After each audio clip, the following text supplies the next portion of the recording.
I remember the exact moment my ex-wife looked me in the eyes and laughed. Not a small laugh, not a polite smile. A full, open-mouthed laugh, the kind that fills a room and empties a man's chest at the same time. She said, "Without me, Harold, you are absolutely nothing." And I said nothing. I just nodded slowly, picked up my old jacket from the chair, and walked out of my son's house into the cold evening air. That was 3 years ago. Last Tuesday, she sat in my living room, with her mouth open and her tea going cold in her hands. She looked at the high ceiling, the wide windows, the garden outside full of roses, and in a voice so small I almost didn't hear it, she whispered, This can't be, Harold. Is this yours?" And I smiled, not a mean smile, not a revenge smile, just the quiet smile of a man who kept going when everyone told him to stop. But let me tell you how we got here, because this story didn't start with success. It started with a broken man sitting on a plastic chair in a one-room apartment, eating bread and canned soup, wondering if his children would ever call him again. This is my story. My name is Harold Osai. I am 63 years old, and this is the truth I kept silent for far too long. I was not always the man you might imagine when you hear words like success or comeback. For most of my life, I was ordinary. Beautifully, humbly ordinary. I grew up in a small town in Ohio, the third son of a carpenter. My father taught me 2 things, how to work with your hands and how to keep your dignity even when people try to take it from you. He used to say, "Harold, a man who loses his money can earn it back, but a man who loses his dignity has nothing left to build with." I carried those words like a coin in my pocket my whole life. I married Patricia when I was 27. She was beautiful, confident, the kind of woman who walked into a room and rearranged it just by being there. I loved her with everything I had. We built a life together, small but warm. We had 2 children, my son, Daniel, who was serious and quiet like me, and my daughter, Melissa, who laughed like her mother and argued like her grandfather.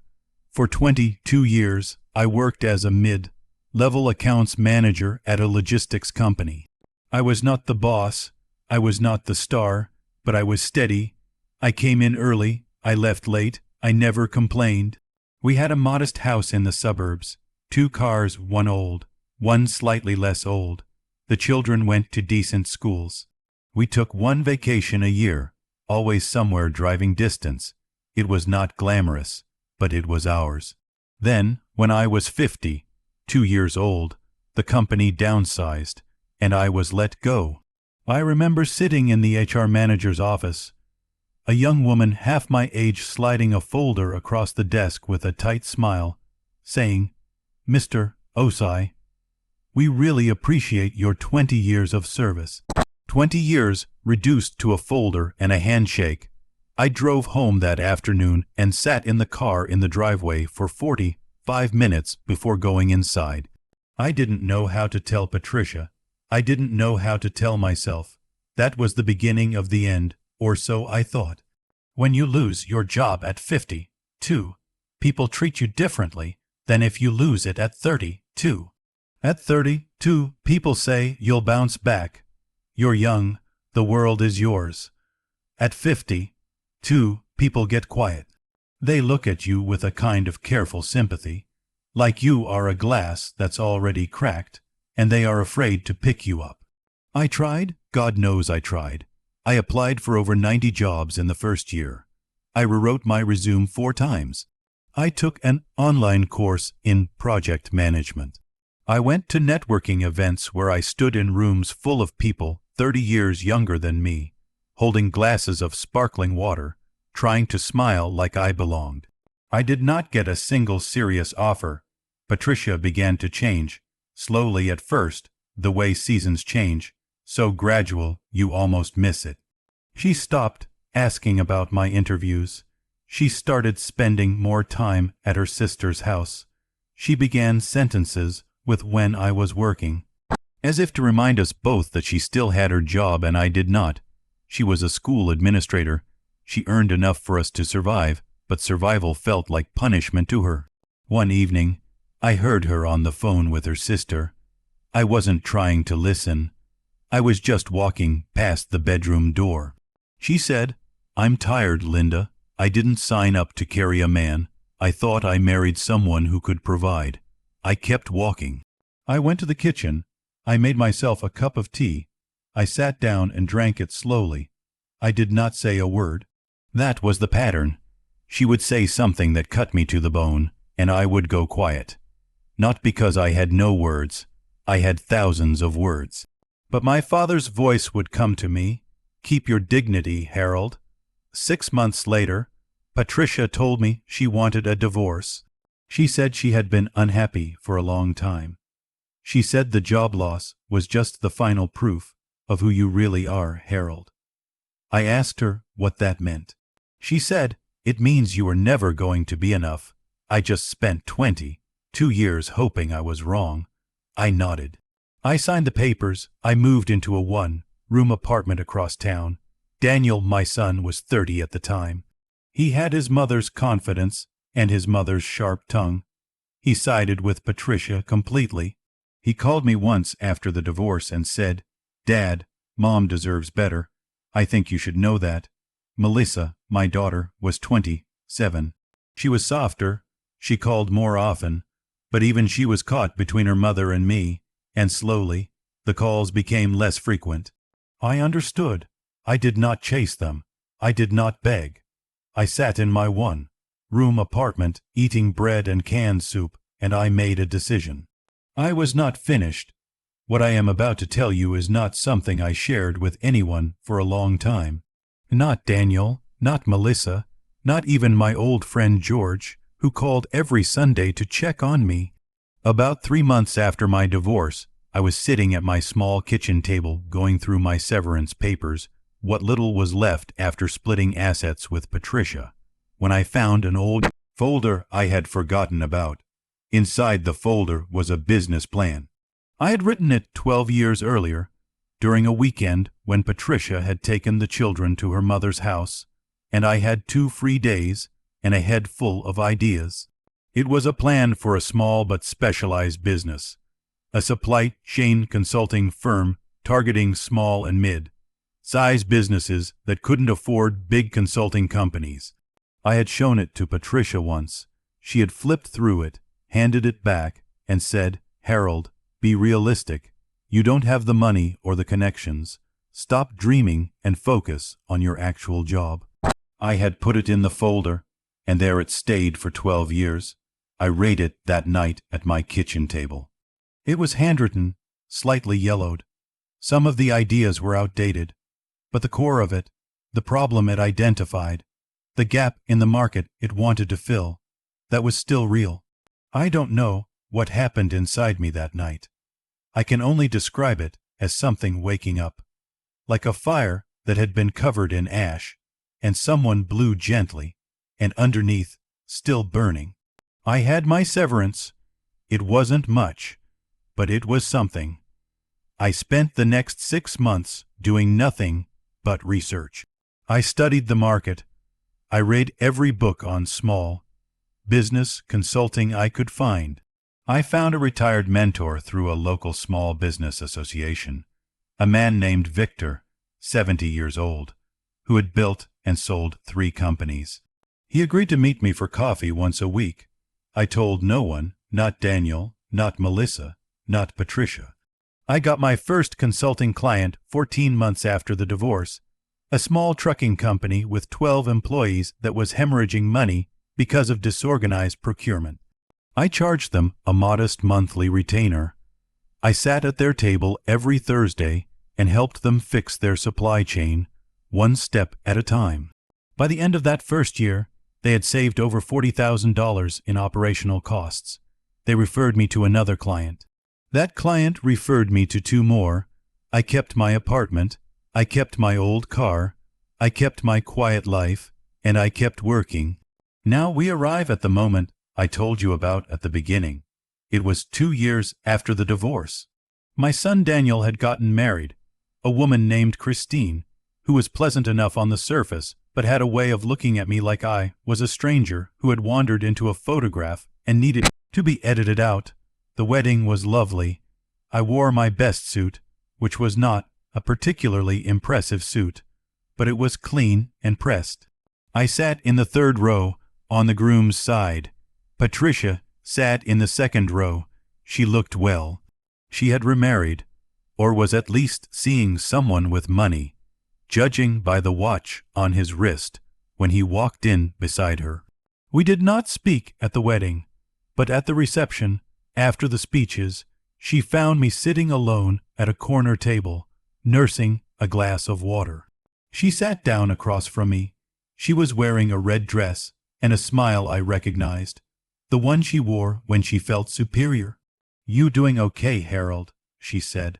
"Fine," I said. "The wedding was beautiful." "It was, wasn't it?" she said.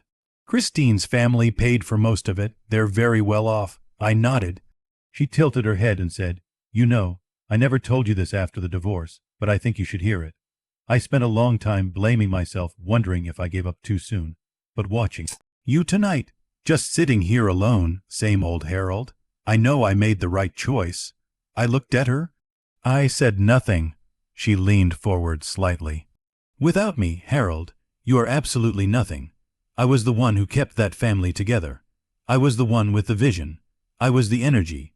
You were just there, a background character in your own life."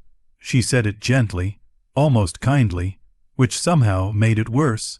"I don't say this to be cruel. I say it because I think you should understand why Daniel has built such a good life, and why you are where you are." And she gestured, just a slight wave of her hand, at the corner of the room where I sat alone. I picked up my water glass. I took a sip. I set it down carefully.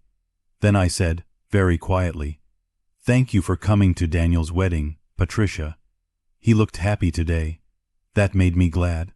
And I stood up, excused myself, and went to find my son to say goodbye. Daniel barely looked at me when I hugged him. Christine gave me a side hug, the kind where only one shoulder makes contact. I drove home. I made tea. I sat at my kitchen table, and I smiled, not because I wasn't hurt. I was, deeply, but I smiled because for the first time in a long time, I could feel how close I was. How close the thing I had been quietly building was to becoming real. They don't know yet, I thought. And that's fine. Part 6. The twist, what nobody SAW, you coming here, is the part of the story that surprises people. The part that even I sometimes have to remind myself is real. 8 months after Daniel's wedding, I got a call from a company called Meridian Logistics Group. They were a mid-size company, around 300 employees, regional distribution across 7 states. They had been referred to me by one of my smaller clients. They had a serious problem. Their supply chain was bloated, inefficient, and they were losing contracts to faster competitors. They had already spent money on 2 big consulting firms and seen almost no results. Their CEO, a woman named Evelyn Park, asked if I could meet for lunch. I wore my second best suit. I drove my old car. We met at a restaurant I normally would not have chosen for myself. I ordered the second, cheapest thing on the menu, which is a habit that had never left me. Evelyn Park was direct. She slid a folder across the table, much like that HR woman had slid a folder to me 3 years earlier. But this one felt entirely different. She said, "Mr. Osai, I've spoken to your clients. They say you are the most effective consultant they've worked with. Not the most polished, not the loudest, but the most effective. So I'm going to be honest with you, we need someone exactly like that." I took the folder. Inside was a proposed contract for an 18-month engagement. The retainer figure made me blink. Not once, twice. I kept my face completely calm. I had learned, in these quiet years, how to keep my face calm. "I'll need a few days to review," I said. Of course, she said. I drove home. I parked in my apartment lot. And then I sat in my car for 45 minutes. But this time, it was not from despair. It was from something else entirely. I called Victor, my old mentor. I said, Victor, something happened. He said, tell me. I told him. He was quiet for a moment. Then he said, Harold, you built something real. This is what real looks like. Don't be scared of it. I signed the contract. Meridian became my anchor client. The engagement was successful enough that they extended it. They referred me to 3 more companies. I brought on 2 junior consultants, then 4, then 8. I moved my operation from my kitchen table to a small office. Then a larger one. 2 years after signing with Meridian, I bought a house. Not a flashy house, not a mansion, but a beautiful, spacious, warm house with high ceilings and wide windows and a garden where I planted roses, because my mother used to keep roses, and I had always wanted a garden like hers. I moved in quietly. I told almost no one. Melissa knew. She had stayed in my life through everything, calling every week, visiting when she could. She came to see the house and stood in the living room with her hand over her mouth. She said, Daddy, Daddy, this is beautiful. I said, come sit with me in the garden. We sat among the roses and drank tea, and she cried a little, and I cried a little, and the afternoon light fell golden through the leaves. I told her not to tell her mother, not to tell Daniel, not yet. She understood. About 3 months after I moved in, I called Patricia. It was a Thursday afternoon. The roses were blooming. I had just finished a call with a new client in Texas, and I was sitting in my kitchen, my real kitchen now, with good counters and a window that looked out over the garden, and I picked up my phone. She answered on the 3rd ring. Harold. She sounded surprised. We had not spoken since Daniel's wedding. Hello, Patricia. I said, I hope you're well. Yes, I'm well. What is it? I said, I'd like to invite you for tea. Just tea. I've moved somewhere new and I'd like you to see it. I have some things to say that I think are worth saying. She was quiet. I said, I'm not angry. I promise you that. I just think we have some things worth speaking about, after everything. After a long pause, she said, all right, when? We arranged it for the following Saturday. I also called Daniel. That conversation was harder. My son had a careful coldness with me that never quite melted, even on his wedding day, even at Christmas. I think he had absorbed his mother's version of events so completely that he had forgotten. He once used to fall asleep on my shoulder watching football games. I said, Daniel, I'd like to see you and Christine. Would you come to my new place Saturday afternoon? I'll have your mother there as well. I want us all to sit together and talk. He said, Dad, I don't want any drama. There will be no drama. I said, I promise. After he spoke to Christine, I could hear them murmuring in the background. He came back and said, Fine, we'll come. I thanked him. Then I spent Friday tidying the house, though it was already tidy. I went to the market and bought good tea and honey cake and fruit. I set the table carefully. I put on a simple shirt and trousers, comfortable shoes. I was ready. Part 8. The arrival. They arrived almost at the same time, Patricia in a newer car with her friend Linda, and Daniel and Christine in their car, pulling up behind her. I watched from the window as they got out. I watched Patricia look up at the house. She stopped walking. She stood on the path and looked at the stone steps, the wide porch, the climbing roses along the front wall, the warm light glowing from inside. I saw her mouth move. I couldn't hear her, but I am fairly certain she said, What in the world? I opened the front door before they knocked. Welcome, I said. Please come in. Daniel walked in first, with Christine on his arm. I watched my son's face as he stepped into the hallway, the wide hallway with the wooden floors and the framed photographs on the wall and the light fixture overhead. He looked left, he looked right, he looked at me. He said nothing. Christine's carefully maintained social smile flickered for just a moment. Patricia stepped in behind them. Linda stayed near the door, looking around with wide eyes. I led them through to the sitting room, the big, comfortable room with the high ceiling and the view of the garden. The afternoon light was perfect. The roses were visible through the wide windows. I had set the tea things on the low table. There was honey cake on a stand, a pitcher of lemonade, good cups, nothing ostentatious, but good. Please sit, I said, make yourselves comfortable. Nobody sat right away. Patricia was still looking around the room. She turned slowly, taking in the bookshelves, the fireplace, the framed paintings, 2 of which were local artists I had come to know. Her eyes moved to the window and the garden beyond. Then she looked at me, and in a voice I had never heard from her, a small, uncertain voice, stripped of its usual confidence, she whispered, "This can't be. Harold, is this yours?" I smiled. "Yes," I said. "Please sit down. Tea's hot." There was an awkward 5 minutes while everyone settled. Tea was poured. Cake was offered. Linda had not been invited into the conversation, and seemed to sense this. She sat near the window with her cup and her silence.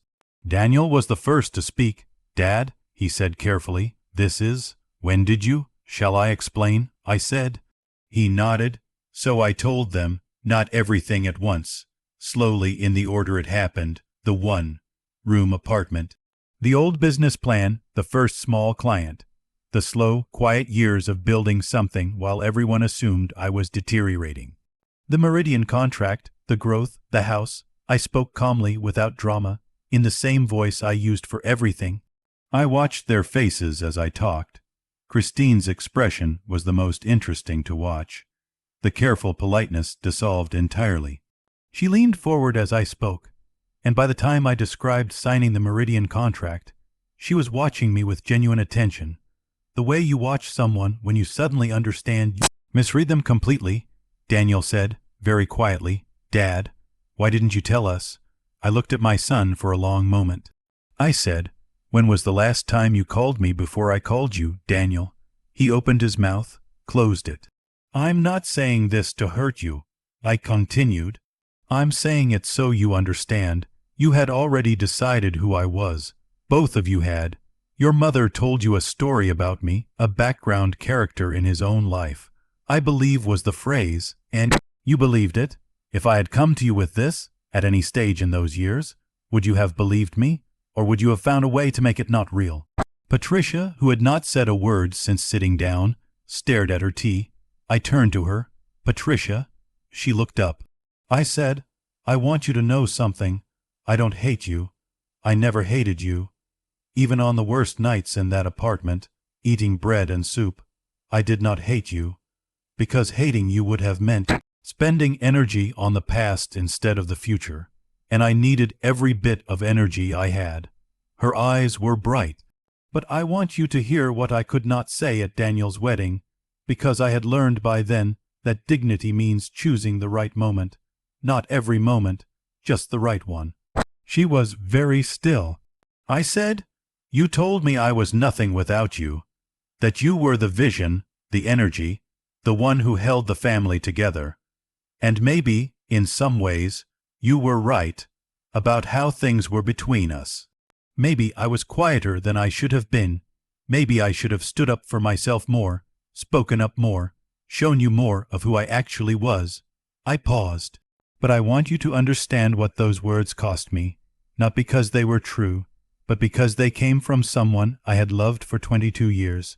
When someone you love tells you that you are nothing, you carry it differently than when a stranger says it. You carry it like a stone in your chest." Patricia put down her cup.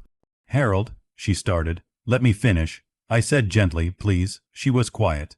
"I carried that stone for a while, and then one night, alone in my kitchen with a cup of tea that I had made myself, I made a decision. I decided that the only opinion of me that was going to matter was the opinion I built with my own hands, and I was going to build it in silence, so that when the moment came, if it ever came, the work itself would do the talking." I looked around the room. "This house," I said, "is the work. What happened next is the part of the story I find hardest to tell. Not because it was dramatic, but because it was so quiet. Daniel set down his cup. He pressed his hands together in front of his face, a gesture he had had since childhood. Something he did when he was thinking or feeling something too large to name. Then he looked at me with eyes I had not seen since he was a teenager. Open, unguarded, he said, "Dad, I'm sorry." Just that. Simple, no excuses attached, no qualifications. Something moved through my chest like warm water. "You don't need to," I started. "No," he said, "I do. I believed what I was told and I didn't look for the truth. You're my father. I should have looked." Christine put her hand on his arm, and for the first time, I was glad she was there. I could see she was moved. Whatever she had thought of me before today was changing, right there in front of the roses. Linda, near the window, was quietly wiping her eye with her sleeve. And Patricia sat with her hands folded in her lap, and she looked at the garden for a long time. The afternoon light was going golden. The roses were very still in the windless air. When she finally spoke, her voice had lost everything I had ever associated with it. The confidence, the certainty, the way she filled a room. She sounded, for the first time in as long as I could remember, simply like a person. "I look at this house," she said slowly, "and I don't just see a house. I see 12 years of you believing in something I told you to stop believing in. I see the years I spent making you feel small so that I could feel large. I see." She stopped. Her jaw tightened. "I see all the time I wasted being certain I was right about you." She looked at me directly. "I was wrong, Harold, about what you were capable of, about who you were, and I am very, very sorry. I won't tell you that I was unmoved. I was, deeply. But I also knew that this moment, as powerful as it was not really about her apology or my forgiveness or any of the old history between us. It was bigger than that. I said, "Patricia, I didn't invite you here for an apology. I invited you here because I think we all needed to see each other clearly. You needed to see who I actually am, and I needed to say out loud to all of you that I survived, not to prove something, not to say I told you so, just so it was said, so the truth was in the room." I poured myself fresh tea. "Now," I said, "let's eat some of this honey cake before it goes stale. It's very good. I got it from a bakery on Morrison Street. Old couple runs it, been there 40 years. And I held out the plate. Part 11. What came after life does not resolve itself neatly, the way stories sometimes do. It continues, messy and complicated and human. Daniel and I did not immediately become what we had once been. But we began again, slowly. He started calling on Sundays, not every Sunday, but most. We found new things to talk about. He came to the house a second time, alone, and we sat in the garden for 2 hours talking about his work, my work, his marriage. I listened more than I spoke, but I spoke too. I spoke more than I used to. That was something I learned in the quiet years. The silence that protects your dignity is different from the silence that lets love die. I had confused them for too long. Christine brought me a plant for the garden, a small lavender bush she had selected herself. She placed it in the corner near the roses and said, "This'll bloom in summer." I thanked her sincerely. The lavender bloomed, it still does. Melissa came for a weekend, and we cooked together in the big kitchen and laughed more than we had laughed in years. She had always believed in me, even when she was too caught in the middle to say it clearly. Now she said it clearly. I told her how much it had meant. We both cried again. We seemed to cry quite a lot, my daughter and I, but always in the good way. Patricia and I reached something that is not friendship, exactly, but is something real nonetheless. Civility with warmth, honesty without cruelty. We speak at family events now. She looks at me sometimes with a complexity I won't try to name. I don't hold the past against her, but I no longer carry her opinion of me either. I set down that stone somewhere in the 3rd year of building what I built. I don't need it anymore, and my business continued to grow. I am not a rich man by the standards of headlines or magazine covers, but I am deeply, solidly, genuinely secure in a way I never was in those 20 years of my marriage, when we had 2 cars and a suburban house and a feeling, always, like something was about to slip. I know who I am now. I earned that knowledge the slow way, the right way. If you have watched this far, I want to say something directly to you, not as a storyteller, as a man who lived this. There will be people in your life, sometimes people you love deeply, people you gave your best years to, who will look at you in a hard moment and tell you that you are not enough, that without them, you are nothing, that your silence is weakness, and your humility is failure, and your patience is pathetic. Hear me carefully now. Your silence is not weakness if it is protecting your dignity. Your humility is not failure if it is making room for growth. Your patience is not pathetic if it is attached to a plan. The world is very loud about success. It wants you to announce it, post it, display it, wear it. And there is nothing wrong with any of that. But there is a different kind of power, quieter, deeper, harder to shake, that comes from building something real in the dark, when no one is watching, when everyone has already counted you out. That power doesn't need to prove itself loudly. It just invites people over for tea and lets the roses do the talking. I also want to say this: if you are the one who has laughed at someone, if you are the one who has told someone they are nothing, if you have been the Patricia in someone's story, do not wait for them to succeed to apologize. Do not wait for a house full of roses and high ceilings to make you reconsider. Apologize now, while there is still time to water what is left of the relationship, because some people, when they finally find their footing, will invite you in. But some will not, and you won't know which kind they are until you're standing at the door. And to my children, if you ever watch this somehow, my Daniel, my Melissa, I love you. I have always loved you. I kept my silence because my father taught me to protect my dignity, but I realize now that love sometimes must be louder than dignity. I am still learning that. At 60, 3 years old, I am still learning. We are all still learning. That is the point. That is the whole beautiful, exhausting, worthy point. Part 13. The last CUP of TA the afternoon, Patricia whispered, "Is this yours?" After the honey cake was eaten, and the tea had been refilled twice, and Daniel had gone to walk in the garden with Christine, she and I sat alone for a few minutes in the sitting room. The house was quiet. The evening light was settling in, the way it does in good rooms, gently, like it wants to stay. She looked at her hands for a moment. Then she said something I did not expect. She said, "Do you know what I remember most about our marriage? Not the hard years, not the arguments. I remember the Sundays you used to make tea and bring it to me in bed, and you'd sit on the edge of the bed, and we'd talk about nothing for an hour. You always made it exactly right. I never told you that." I looked at her for a moment. Then I got up, went to the kitchen, and came back with 2 fresh cups. I set one in front of her. She looked at it.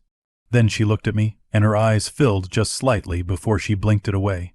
"Thank you, Harold," she said. "You're welcome, Patricia," I said. And we sat together in the quiet room while the roses bloomed outside, and the light faded, and the evening came in soft and unhurried, and the tea, as it always was, as it always should be, was exactly right. This story is dedicated to every quiet person who kept going when the noise told them to stop. You are not nothing. You never were. If this story touched something in you, if Harold's journey reminded you of someone you know, or someone you are, please share it with them. And if you believe in stories that remind us what it means to be human, subscribe to this channel. We have more to tell. See you in the next one.